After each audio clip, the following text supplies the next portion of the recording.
台这个确诊的病例一直在增加，今仔日是有2969例，代表社区的感染嘛咧扩大。台大感染科的医师林树平是讲，这个确诊海啸恐惊早晚会来，呼吁大家做好事前的准备。譬如讲，这个感冒药啊、止痛药啊、胃药啊等等，爱先买起来藏。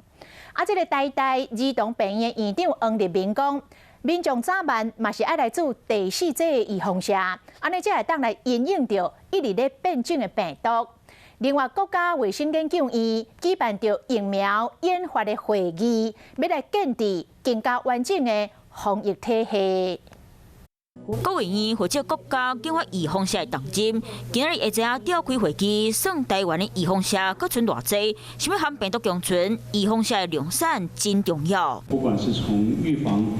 不管是从这个要共存，然后能够解封的话，我想有足够的疫苗是非常非常之重要，一定要靠我们自己能够去研发疫苗出来。面临这个挑战，我们是责无旁贷。会议现场来真侪专家学者，亲像中研院的院士王启辉，伊认为即马上需要研发的是功效型预防针，才能应付各变种的病毒。即马年底可能会有针对 Omicron 的预防针杀出来，临床试验即马已经开始咧做。现有的疫苗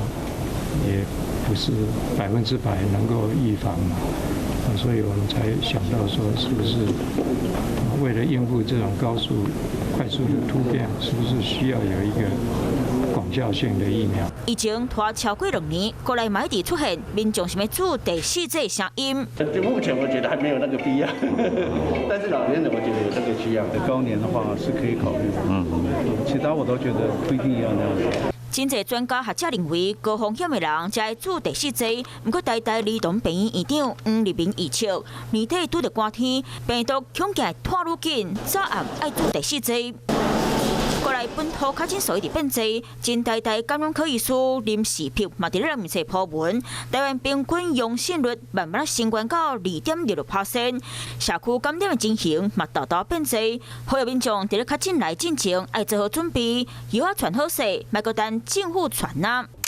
另外，林世平嘛伫咧人面册顶讲到，建议囡仔未来做预防针，第一剂先做莫德纳，过12礼拜再个做 BNT， 安尼较袂有心肌炎的症头发生。